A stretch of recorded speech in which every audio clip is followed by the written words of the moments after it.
Hello everybody. जहाँ तक हमने डिस्कस कर लिया था उससे आगे डिस्कस करते हैं हम, ठीक है। मैंने फर्टिलाइज़र्स के बारे में बताया था कि वहाँ से शुरू करेंगे। आज हम पढ़ेंगे फर्टिलाइज़र्स। फिर अगर हम फर्टिलाइज़र्स नहीं प्रोवाइड करते या न्यूट्रिएंट्स प्लांट को अवेलेबल नहीं हो पाते तो उसकी वजह से कौन सी उसे डेफिशिएंसी होगी और कौन से सिम्टम क्रिएट होंगे, ठीक है। ये इंपॉर्टेंट पॉइंट है, पार्ट है, तो इसको थोड़ा ध्यान से सुनना, कोशिश करना हाथों हाथ याद हो जाए, ठीक है जी। नाइट्रोजनस फर्टिलाइज़र मेजर हम कौन से कवर करेंगे? एन, पी के, इन पे ज़्यादा जोर रहेगा, ठीक है। नाइट्रोजनस फर्टिलाइज़र, नाइट्रोजन हम प्रोवाइड करते हैं, नाइट्रोजन एटमॉस्फेयर में होती है, वो प्लांट्स या एनिमल्स या लाइटनिंग बिजली के थ्रू नीचे आती है ज़मीन पे। और जो लेग्यूमिनस प्लांट्स हैं वो नाइट्रोजन, जैसे राइजोबियम हो गया, जो बैक्टीरिया है, ऐसे जो सिम्बायोटिक एसोसिएशन या फ्री लिविंग है, वो ज़मीन प्लांट्स के साथ मिलकर नाइट्रोजन को फिक्स करते हैं सोइल में। वरना तो 78% नाइट्रोजन है, लेकिन फिर भी प्लांट्स में न्यूट्रिएंट की कमी रहती है, ठीक है। सबसे ज़्यादा नाइट्रोजन और फॉस्फोरस का कंजम्पशन होता है यूपी में, ठीक है जी। अब 3 टाइप के, देखो, नाइट्रोजन पौधा किस फॉर्म मिलेगा? या तो अमोनियम की फॉर्म मिलेगा जी, या नाइट्रेट के फॉर्म मिलेगा, ठीक है। इस फॉर्म में जो लेगा वो कौन से हैं? या तो शुगर केन ले लेगा अपना, या राइस ले लेगा। मैक्सिमम नाइट्रेट की फॉर्म मिलेगा, ठीक है। तो होता क्या है, ये जो अमोनियम है, ये अपनी फॉर्म कन्वर्ट करता है। होगा क्या, पहले प्रोटीन टूटेगा अमाइंस में, अमीनो एसिड का बना होता है ना अमाइंस में, फिर वो अमोनिया बनाएगा अमोनिफिकेशन से, फिर नाइट्राइट बनेगा, फिर नाइट्रेट बनेगा। इसको नाइट्रिफिकेशन बोलते हैं, इस पूरे प्रोसेस को, नाइट्रोसोमोनास और नाइट्रोबैक्टर की प्रेजेंस में। ये मैंने बता दिया था आपको। अब फर्टिलाइज़र भी इसी तरीके के, जो नाइट्रेट फर्टिलाइजर्स हैं ना, उनकी प्रॉपर्टी क्या है? हाईली मोबाइल हैं, बहुत मोबाइल हैं। जैसे मिट्टी में होगा ना, मैंने आपको बताया था, सबसे ये एनायंस में सबसे आराम से लीच होगा, और उसमें पोटेशियम था जो लीच हो रहा था, ठीक है। दे आर बेसिक, ये बेसिक हैं, एसिडिक नहीं है। जो नाइट्रेट फर्टिलाइजर्स हैं, they are basic in nature. खड़ी फसल के ऊपर छिड़का मार दिया जाता है। इसमें क्या होगा, या नाइट्रेट है ना, हाईली मोबाइल है, तो ज़मीन में लीच डाउन कर जाएंगे, नीचे चले जाएंगे। अब ये अपने को रट्टा मारना है, याद करना है। जैसे आप समझो, बार बार करने से ही याद होगा। सोडियम नाइट्रेट, सोडियम नाइट्रेट में क्या होगा, 16% नाइट्रोजन होगी।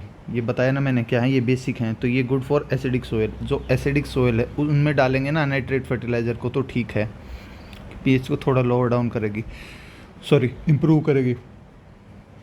जो नेगेटिव इम्पैक्ट है ना एसिडिक कंडीशंस का, उसको ठीक करेगी। Sodium nitrate 16, calcium nitrate 15.5।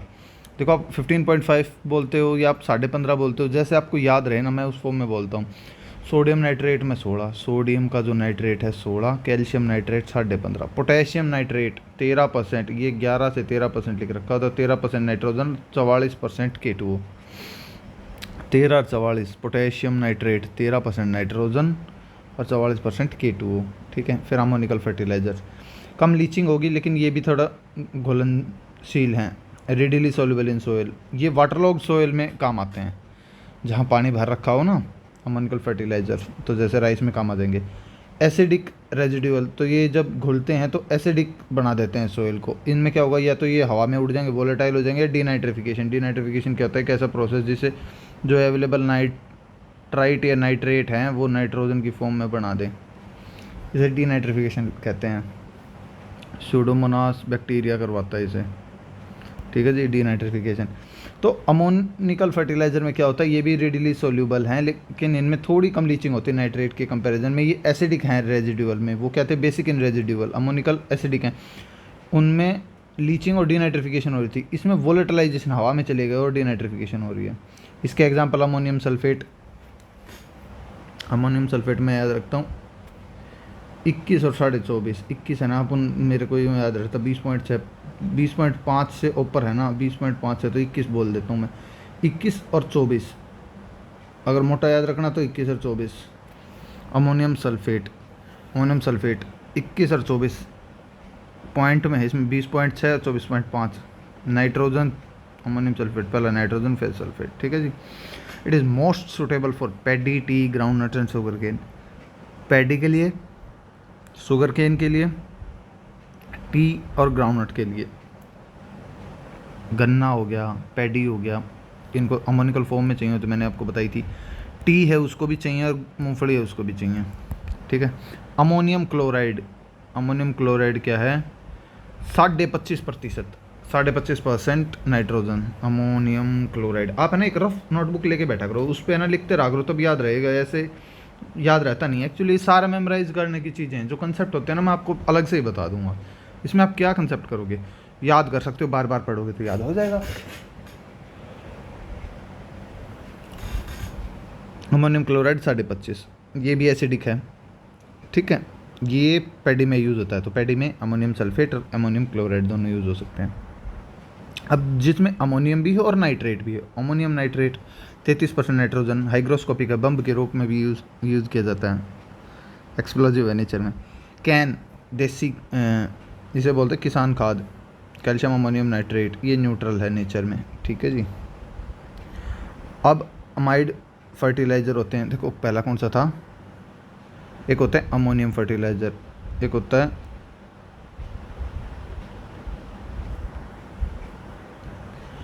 Ammoniacal nitrate, और दोनों के मिक्स से, और फिर अमाइड फर्टिलाइज़र। अमाइड में यूरिया इसका एग्जाम्पल है, जिसमें CONH2 ग्रुप है, ठीक है। ये 40% नाइट्रोजन देता है, इसी पे सरकार सब्सिडी देती है, लेकिन इससे क्या है डिसएडवांटेज है, पब्लिक ज़्यादा यूज़ करती है, ठीक है। फॉस्फोरस और पोटेशियम की भी कमी है ना, तो भी लोग बाग यूरिया स्प्रे कर देते हैं, मतलब छींटा मार देते हैं उसका, ब्रॉडकास्ट कर देते हैं कि इससे ठीक हो जाएगा। हरा भरा तो दिखता है, लेकिन वो है ना डिसएडवांटेज है। यील्ड ज़्यादा, मतलब उसकी ग्रोथ ज़्यादा हो जाएगी, फिर वो लॉजिंग हो जाएगी, गिर जाएगा पौधा। 46% नाइट्रोजन होती है, हाइग्रोस्कोपिक है, तो इसलिए सरकार क्या करे कि उसे ग्रैनुलर पैलेट में बना रही है। एसिडिक है, ये भी एसिडिक है, अगर लॉन्ग टर्म तक यूज़ करोगे तो सोइल को एसिडिक बना देगी। धीरे धीरे रिलीज हो, इसलिए नीम कोटेड यूरिया। हाँ मैं सोया भी हूँ, पता नहीं उबासियाँ क्यों आ रही हैं, सॉरी। नीम कोटेड यूरिया का इस्तेमाल किया जाता है, ताकि है ना इसको क्या करते हैं, यूरिया सस्ता मिलता है, सब्सिडी मिलती है, तो है ना इसको है ना बहुत बल्क में ले लेते हैं, तो इसलिए फार्मर्स को कमी हो जाती है, और जो और अदर इंडस्ट्रीज़ है ना वो इसका यूज़ करती हैं। तो इसलिए क्या किया सरकार ने कि नीम कोटिंग कर दो इसकी यूरिया को, वो इस्तेमाल नहीं हो पाएगा फिर उन फॉर्म में, सिर्फ एग्रीकल्चर में ही यूज़ होगा, ये ऑर्गेनिक अमाइड्स की फॉर्म में। Calcium cyanamide, calcium cyanamide, cyanide सुना होगा ना, साइनाइड वो बहुत जहरीला होता है। ये calcium cyanamide 21% nitrogen, calcium cyanamide 21% nitrogen. ये मेरे लिए थोड़ा अजीब था, neither imported nor manufactured in India. Then बनता कहाँ से है? Calcium cyanamide 21%, calcium cyanamide 21%। हाँ एक चीज़ है, जैसे इसमें है 21% नाइट्रोजन, और जैसे इक्विवेलेंट बेसिसिटी है इनकी कि कितनी है, उससे कंफ्यूज मत कर देना। ये नाइट्रोजन अलग चक्कर है कि कितना नाइट्रोजन है, और ये इक्विवेलेंट बेसिसिटी वाला अलग कंसेप्ट है, ठीक है। कैल्शियम साइनामाइड रिवाइज करते हैं जो ये हमने किए हैं। जैसे देखो ये क्या था, कैल्शियम साइनामाइड 21% नाइट्रोजन है, तो यहाँ क्या था, सोडियम नाइट्रेट और कैल्शियम नाइट्रेट। ये कैल्शियम नाइट्रेट है, 21% बेसिसिटी है इसकी, सोडियम नाइट्रेट की 29% है। आप इससे कंफ्यूज ना कर देना। जैसे बेसिसिटी तो 29 है, लेकिन इसमें 16% नाइट्रोजन है, नाइट्रोजन परसेंट 16% है। समझ गया आप मैं क्या कर रहा हूँ? नाइट्रेट फर्टिलाइजर का sodium nitrate 16, calcium nitrate 15.5, potassium nitrate 13, 44, ammonium sulphate 21, 24, calcium ammonium chloride 25.5, ammonium chloride 25.5, ammonium sulphate में याद रखना है 0.6 और 0.5। मैंने बोलने के लिए 21, 24 बोल दिया है, 21, हाँ 21, 24। अमोनियम नाइट्रेट 33, कैन 26, कैन में ना ये 25 नहीं है, ऑप्शन इतने क्लोज देते हैं, कई बार आदमी ने गया 25, 26 होता है। 26 रट्टा मारा है तो 26 ही रट्टा मारो। Urea 46%, calcium cyanamide 21, calcium cyanamide 21% nitrogen. Sorry भाई मुझे उबासियाँ आ रही हैं, आई am really sorry for that. दिन है 12:30 हो रखी, मैं ही निकम्मा हो रखा हूँ। अब सोयल में नाइट्रोजन कितना अवेलेबल है इसको जांचने का एक प्रोसीजर होता है, एल्कलाइन पर मैग्नेट मेथड बोलते हैं। अरे पर मैग्नेट, एल्कलाइन पर मैग्नेट ये इस्तेमाल किया जाता है, बस आपको ये याद रखना है। एल्कलाइन पर मैग्नेट, उसका प्रोसीजर नहीं पूछ रहे अपने से, कोई सब्जेक्टिव टाइप नहीं है, हमें ऑब्जेक्टिव की वे से प्रिपेयर कर रहे हैं। तो पोटेशियम नाइट पर मैग्नेट का इस्तेमाल होता है, ठीक है, अवेलेबल नाइट्रोजन जांचने के लिए। अब होता क्या है, यूरिया में है ना क्या होता है, NH2CO NH2, तो कई बार क्या होता है कि इसके डबल बॉन्ड बन के एक और यूरिया इधर अटैच हो जाता है, ठीक है जी। तो वो जब होता है हाई टेम्परेचर होता है, जब तापमान बहुत ज़्यादा हो रहा है,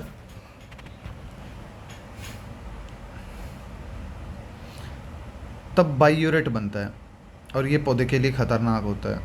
तो 1.5% तक तो पौधा सह जाए, अगर 1.5% से ज़्यादा है तो बाइयूरेट नहीं सह सकता।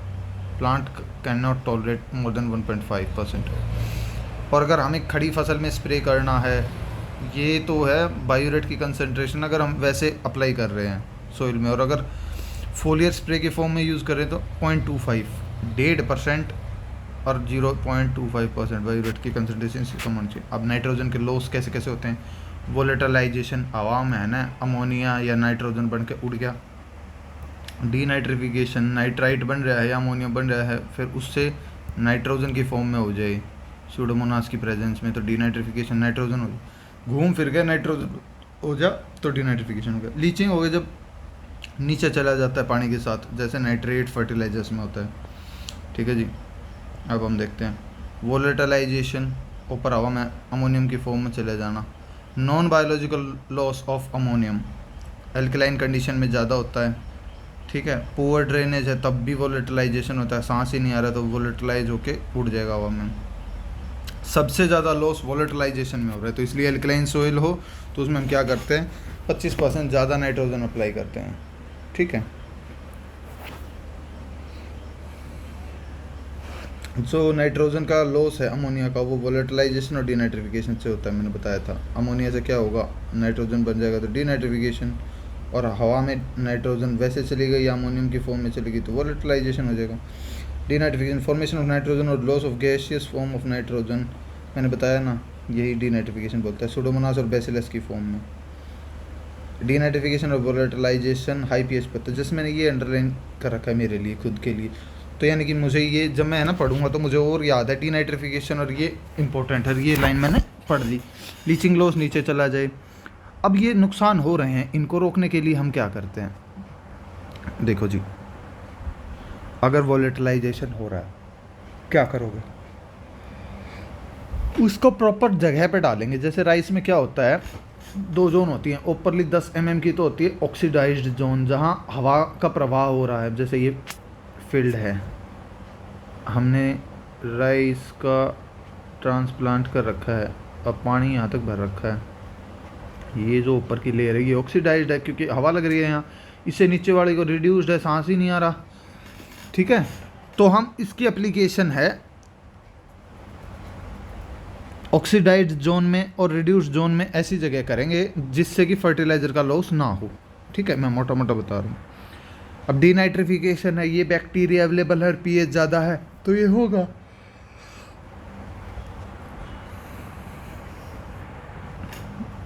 मैं कितनी क्षमा मांगूँ आपसे आज, आई फील मुझे आधा घंटा सो ही जाना चाहिए, इतना निकम्मा कैसे हो रखा हूँ, रियली सॉरी यार।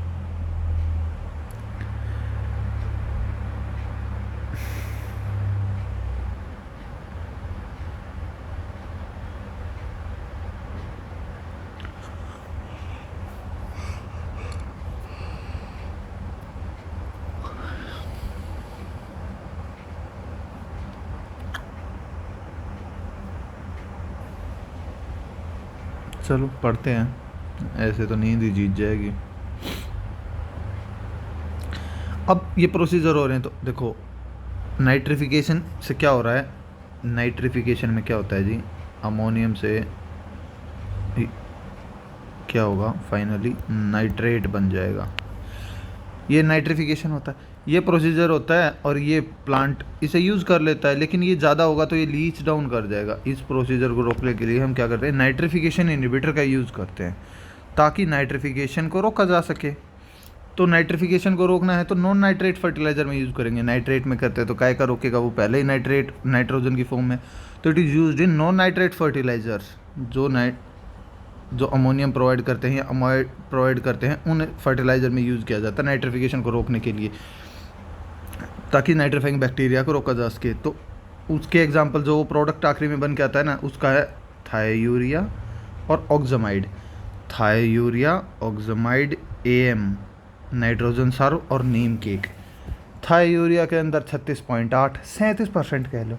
थायोयूरिया में 37%। आप 1 मिनट रुक जाओ जी, मैं ना मुँह धो के आता हूँ। ओके, तो थायोयूरिया 37% नाइट्रोजन देगा, ऑक्सामाइड 31% नाइट्रोजन देगा, फिर AM पायरिमिडीन, नाइट्रोजन और नाइट्रोपायरिन, नीम केक। ये 2 बार पढ़ोगे ना तब याद होंगे। थायोयूरिया 37, ऑक्सामाइड 31%। और कई फर्टिलाइज़र है ना बड़े जल्दी वो होते हैं, अवेलेबल हो जाते हैं। तो जैसे नाइट्रेट फर्टिलाइज़र हैं, वो हमने डाला पौधे में, 5-4 दिन में डिजोल्व हो गया और ले लिया पौधे ने, या कुछ लीच डाउन हो गया, तो हम उसे रोकने के लिए क्या करते हैं कि स्लोली रिलीज हो, धीरे धीरे घुले। तो क्या करेंगे, या तो हम कोटिंग लगा देंगे, जैसे नीम कोटिंग यूरिया है, तो 2 है, या तो हम कोटिंग का इस्तेमाल करेंगे सल्फर या नीम कोटेड या सुपर ग्रैन्यूल्स किसी भी फॉर्म में, या है सिंथेसाइजिंग कंपाउंड, उसके साथ कुछ ऐसा मिला के बनाएंगे जिस फॉर्म में है ना वो स्लोली ही रिलीज हो। सिंथेसाइजिंग कंपाउंड का कुछ आर्टिफिशियल कंपाउंड्स का यूज़ किया जाएगा, उनका है एग्जांपल यूरिया फॉर्मल्डिहाइड या यूरिया फॉर्म, 48 से 42% nitrogen, 38 to 42% nitrogen in urea formaldehyde. IBDU CDU उसमें 32.5% है IBDU CDU में। ये है ना, एग्जाम्पल दे सकते हैं, which of the following is a nitrification inhibitor. 2 इसके एग्जाम्पल, 2 ये दे दिए, थायोयूरिया, ऑक्सामाइड, ये 3 ये दे दिए, और साथ में चौथा ये दे दिया। ऐसा क्वेश्चन बनाया नहीं है, लेकिन मैं टफनेस की अगर बता रहा हूँ, अगर बना देते हैं तो ये स्लो रिलीज में है, और वो थायोयूरिया, ऑक्सामाइड, नाइट्रोजन सर्व, AM, ये तो नाइट्रिफिकेशन को रोकने वाले इनहिबिटर हो गए, और स्लो रिलीज, धीरे धीरे रिलीज करने वाले यूरिया फॉर्मल्डिहाइड, CBDU और CDU।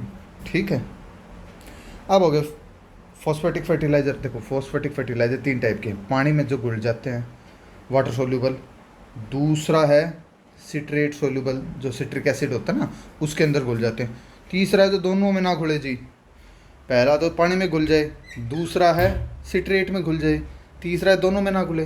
पानी में कौन सा घुलेगा, SSP घोल दो, DSP घोल दो, मान लो पुलिस वाले हैं ये मान लो SSP, DSP, TSP, ठीक है, single super phosphate, double super phosphate, triple super phosphate, इनमें है ना P2O5 बढ़ता जाएगा, 16 दूनी 32, 48, ठीक है।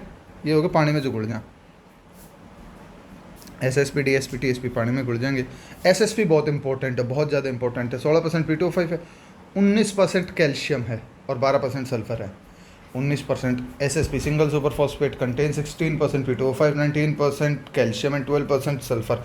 19 calcium 12 sulphur, 19 calcium 12 sulphur, 19 calcium 12 sulphur, ऐसे याद होगा यार, कोई तरीका नहीं है। एग्रीकल्चर में ना ये जो कंसेप्ट हैं और ये जो पर्टिकुलरली किताब है जो कवर कर रहे हैं हम, जैसे अरुण कात्याना पढ़ोगे ना, उसमें आप स्टोरी बना के कुछ कर सकते हो, रटने तो उसमें भी फैक्ट ही पढ़ेंगे, इसने बड़ा कंपाइल कर रखा है।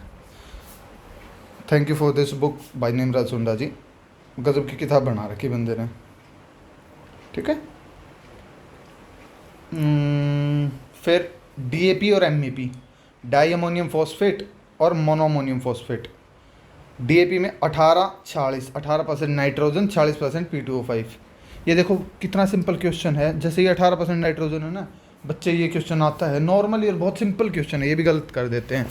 DAP contains 18% nitrogen, 46% P2O5। Monoammonium phosphate 11 से 13, 11 और 48 याद कर लो, 11 और 48। मोनोअमोनियम फॉस्फेट में नाइट्रोजन थोड़ी है लेकिन P2O5 थोड़ा ज़्यादा है, ठीक है, ये नया है MEP, 11 और 48। फिर ऐसे जो सिट्रेट में घुल जाते हैं आराम से, सिट्रिक एसिड में घुल जाएंगे, सिट्रेट में, सिट्रेट सोल्यूबल, DCP, वो TSP DSP था, ये DC है, DCP, ये DSP था, ये DCP है। डाई कैल्शियम फॉस्फेट 33 से 40% P2O5। बेसिक स्लैग 14 से 18% P2O5। फिर जो दोनों में ना घुले, चट्टान, rock phosphate, raw bone meal, rock phosphate कच्चा हड्डी का मील, उसने अगर बूंद देंगे, steamed bone meal, rock phosphate 20 से 40% P2O5, रॉ बोन मील में 20 से 25, स्टीम्ड में 20 से 30, 5% और बढ़ जाएगा अगर स्टीम्ड बोन मील में। Rock phosphate it is used for acid soil reclamation, अगर कोई एसिडिक सॉइल है उसे रिक्लेम करना है तो हम रॉक फॉस्फेट का इस्तेमाल करेंगे। रॉक फॉस्फेट प्रोवाइड्स 20 से 40% P2O5, raw bone meal provide 20 से 25% P2O5, steamed bone meal provide 20 से 30% P2O5। दोबारा सुनो, water soluble, citrate and water insoluble, SSP, DSP, TSP, DAP, MAP। Citrate में DCP और बेसिक स्लैग, सिट्रेट और वाटर सोल्यूबल में rock phosphate, raw bone meal, steamed bone meal. ठीक है जी। अब बायो सुपर क्या होता है? ये एक ऑर्गेनिक फर्टिलाइज़र जो ऑस्ट्रेलिया में यूज़ होता है। इसमें क्या होता है, रॉक फॉस्फेट ले लिया हमने जी, फिर सल्फ़र डाल दिया, फिर उसमें सल्फ़र को ऑक्सीडाइज कर देता है वो बैक्टीरिया डाल दिया। भाई सल्फ़र को जो ऑक्सीडाइज्ड कर दे थायोबैसिलस। ठीक है जी। अब ये कन्वर्जन फैक्टर है फॉस्फोरस और के लिए। हम देखो जो बात करते हैं ना K2O और K, ऐसे ही P2O5 और P के लिए इस्तेमाल होता है। जो हम बोलते हैं ना इतना % P है इसमें, वो P2O5 की बात करें जनरली, ये ध्यान रखना है। जैसे देखो फॉस्फोरस है, ये P2O5 की फॉर्म में है। ठीक है जी। मैं साथ ही बता दूंगा P2O5, अगर किसी फर्टिलाइज़र की परसेंटेज निकालना कि कितना % P2O5 है, तो फॉस्फोरस इंटू 2.29। P2O5 बड़ा है यूँ मान लो, तो उसे बड़े से गुणा कर दिया 2.29 से। फॉस्फोरस में ना बिल्कुल एक्सट्रीम होते हैं, सबसे ज़्यादा और सबसे छोटा। और फॉस्फोरस की परसेंटेज निकालनी है तो P2O5 इंटू 0.43। P2O5 निकालना है तो बड़ा है ये, तो बड़े नंबर से गुणा करेंगे 2.29। फॉस्फोरस का परसेंटेज निकालना है सिर्फ, तो छोटे से, सबसे छोटे से। ठीक है जी। अभी इसके साथ देख लो के का मध्यम है। अगर K2O निकालना है तो 1.20, के निकालना है तो 0.83। यहाँ लिखते हैं हम दोबारा, P का और परसेंटेज P2O5 का। रिमेंबर करो P2O5 का निकालना था तो हमने क्या किया, P के परसेंटेज को सबसे बड़े से गुणा कर दिया, और P का परसेंटेज निकालना था तो P2O5 कितना है उसका 0.43, सबसे छोटा जी। ठीक है, 2.29, 0.43। और इसमें क्या है 1.20, K2O का 1.20 से गुणा 0.83, 1.20 0.83, 0.1 1.20 और 0.83, इसका बिल्कुल एक्सट्रीम, इनका मध्यम 1.20 0.83। ठीक है। अब फॉस्फोरस निकालने के दो तरीके हैं। अगर एसिडिक सोयल है तो ब्रे नंबर 1, ट्रे नंबर 1 बोलते हैं, तो ऐसे ब्रे नंबर 1।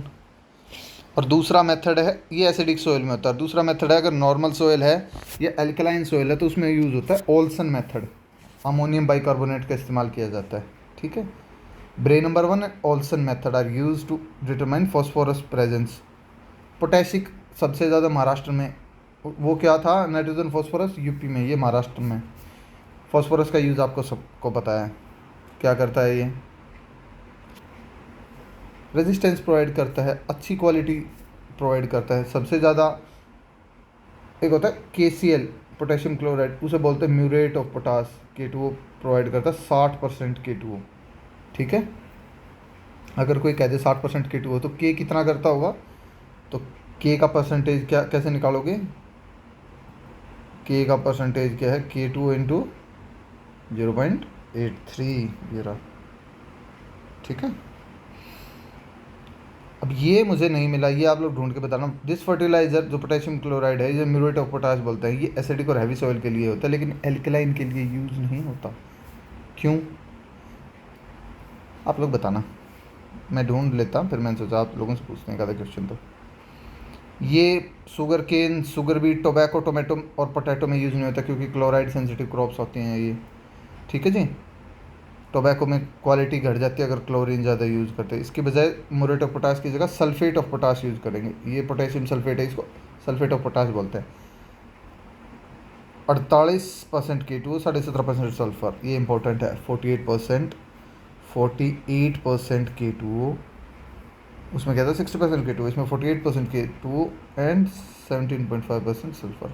48 और 17.5 K2O और सल्फर, अभी जैसे एक मैं पीछे पूछता हूँ, मोनोअमोनियम फॉस्फेट था, उसमें क्या था 1148 आई थिंक सो, मैंने सही बताया, हाँ 1148। Potassium sulphate, sulphate of potash 48% K2, 17.5% sulphur. Potassium nitrate, potassium nitrate, जैसे पोटेशियम नाइट्रेट पहले याद करो के का फिर नाइट्रेट का, तो 44% K2, 13% nitrogen, 44% K2 and 13% nitrogen.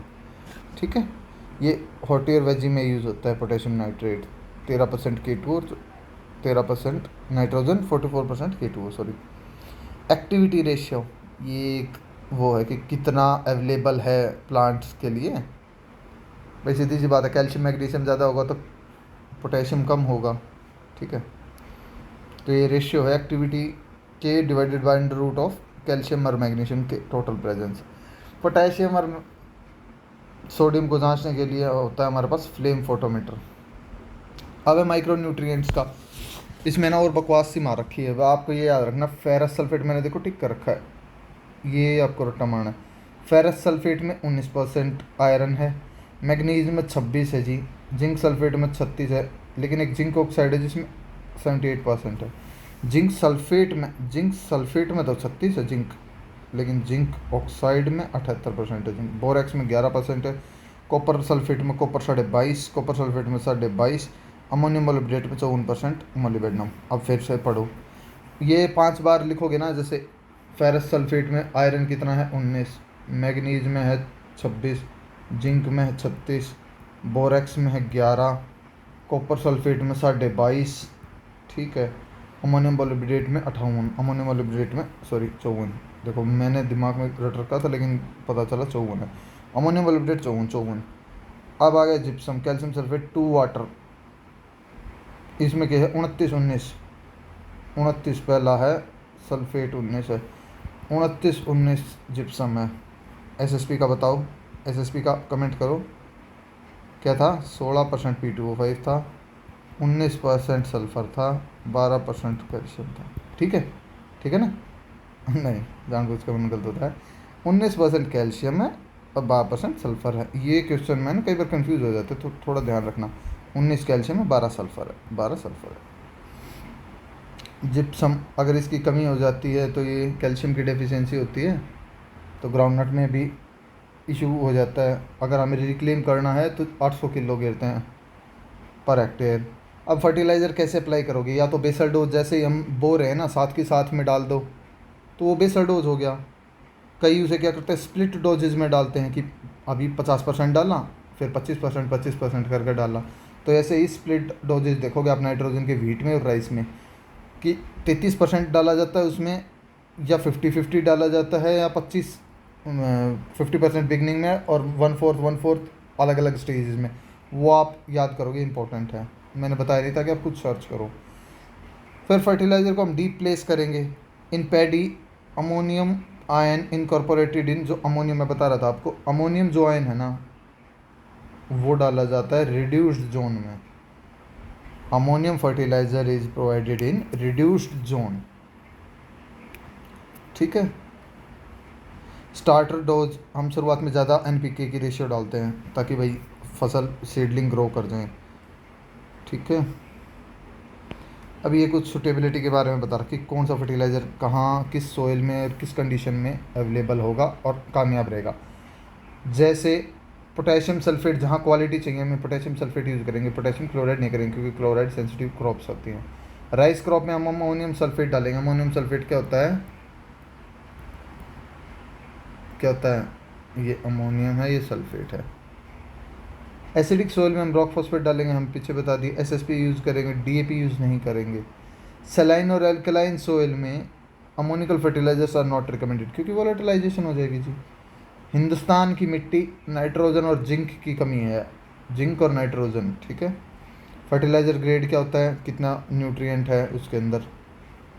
Fertiliser ratio है NPK कितनी रेशियो में डाला जाएगा जी। वाटरलॉग सोइल में क्या होता है, अमोनियम सल्फेट बढ़िया यूज़ होता है। तो राइस में अगर हमें यूज़ करना हो तो अमोनियम सल्फेट यूज़ करेंगे वाटरलॉग सोइल में, नहीं तो उड़ जाएगा हवा में, वोलेटिलाइजेशन हो जाएगा।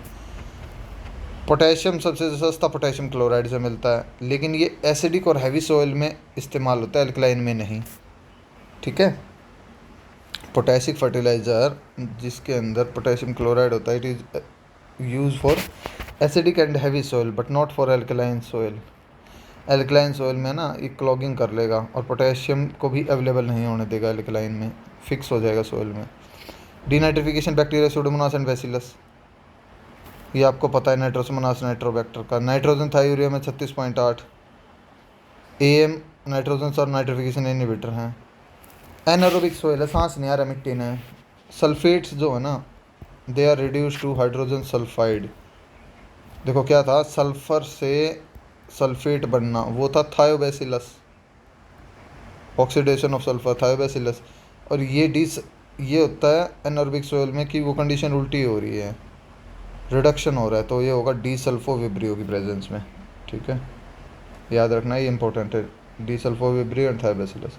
अब हम बायो फर्टिलाइज़र कैसे भी इस्तेमाल करते हैं, ऑर्गेनिजम्स होते हैं ये कुछ जिनका इस्तेमाल करके हम जो न्यूट्रिएंट्स हैं उनको अवेलेबल करवा पाते हैं, स्पेशली NPK।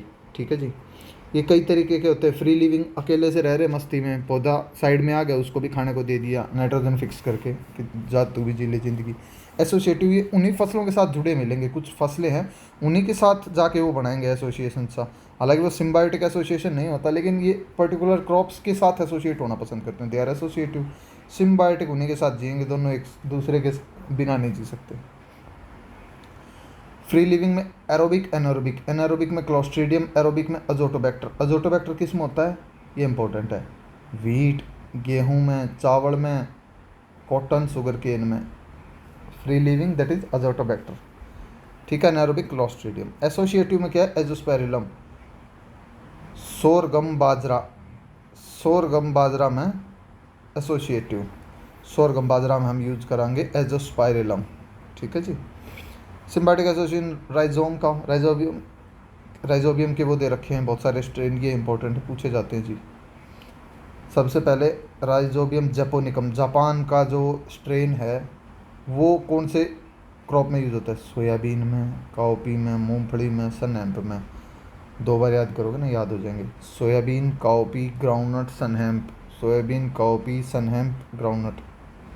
फेजुलाई, फेजुलस में। लेग्यूमिनोसेरम, लेग्यूम्स में कौन सी, पियर लेंटिल में। लेग्यूमिनोसेरम लेग्यूम में, pea lentil, pea lentil, pea lentil, pea lentil में लेग्यूमिनोसेरम।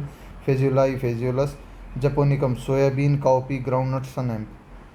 ट्राइफोली, ट्राइफोलियम, बरसीम में। ट्राइफोलियम अलेक्जेंड्रियम, जो बरसिम हो अपनी, बरसीम बोलते हैं। ट्राइफोली में एक है राइजोबियम मेलिलोटी। मेलिलोटी के है मेडिकागो लुसर्न में, या ट्राइगोनेला मेथी में, या मेलिलोटस में। मेलिलोटी मेलिलोटस में, ट्राइगोनेला मेथी में, या मेडिकागो लुसर्न में। फिर एक्टिनोमाइसिड्स भी यूज़ होते हैं। देखो हमने free living, associative, symbiotic. Symbiotic का एक क्लासिफिकेशन, एक हो गया राइजोबियम, दूसरा है एक्टिनोमाइसिड्स, ये भी वो बनाता है, सिम्बायोटिक एसोसिएशन बनाता है। लेकिन ये जीनस फ्रैंकिया, ये पेड़ हैं फ्रैंकिया और कैजुअरिना एल्डरिन के साथ बनाता है एक्टिनोमाइसिड्स। ये तो नोड्यूल बनाने वाला हो गया राइजोबियम और एक्टिनोमाइसिड्स। कई ऐसे थे जो नोड्यूल नहीं बनाते, जैसे अपना ब्लू ग्रीन एल्गी, ये भी सिम्बायोटिक एसोसिएशन है वाटर फर्न के साथ, वो हो गया। ठीक है। अब फॉस्फोरस 2 तरीके से होते हैं, या तो फॉस्फोरस सोल्यूबलाइज कर दे या फॉस्फोरस को अवेलेबल करवा दे।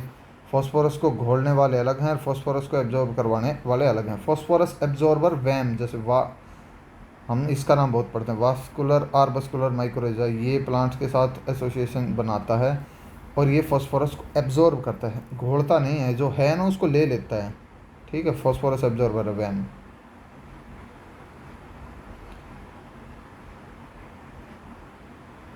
अब हम ये प्रोवाइड कर रहे हैं जो ये फर्टिलाइज़र, बायो फर्टिलाइज़र, ये देखो सीड के साथ मिलाया जा सकता है। जैसे सीड हम सोइंग कर रहे हैं ना, तभी उसके साथ है ना थोड़ा गुड़ छिड़का सीड के ऊपर, और वो जब गीला हो गया ना, फिर बायो फर्टिलाइज़र की बोतल छिड़क दी उसके ऊपर और दोनों को मैश कर दिया, हाथ से मिला दिया, थोड़ी देर सुखा दिया 5-6 घंटे। जब वो सूख जाए, छाँव में करो, नहीं तो बायो फर्टिलाइज़र एक इनोकुलम है, वो ख़त्म हो जाएगा, मर जाएगा। फिर उसे हम सोइंग कर देंगे, जब बिल्कुल यूँ हो जाएगा, हाँ अब ये बोने लायक हो गया। या फिर हम क्या करते हैं, बायो फर्टिलाइज़र या बायो फर्टिलाइज़र को FYM में लिया या मिट्टी के घोल से में लिया, उसमें बनाया और बुरका दिया। 2 kg carrier Azotobacter Azospirillum phosphate solubilizing bacteria 25 kg FYM के साथ ब्रॉडकास्ट कर दिया। फ़ायदा क्या होगा, blue green algae 20-25 kilo nitrogen बचा देगा, ठीक है, यील्ड को बढ़ा देगा अपने को। जैसे आप नाइट्रोजन आज खेत में डालते हो, आप क्या सोच रहे हो पौधा सारी ले लेगा? लगभग 30-35% है ना पहली बार में ले सकता है, जो अभी क्रॉप बो रखी है। बाद में कुछ सोयल में फिक्स हो जाएगी और कुछ हवा में उड़ जाएगी। ऐसे ही फॉस्फोरस और पोटेशियम का होता है जी।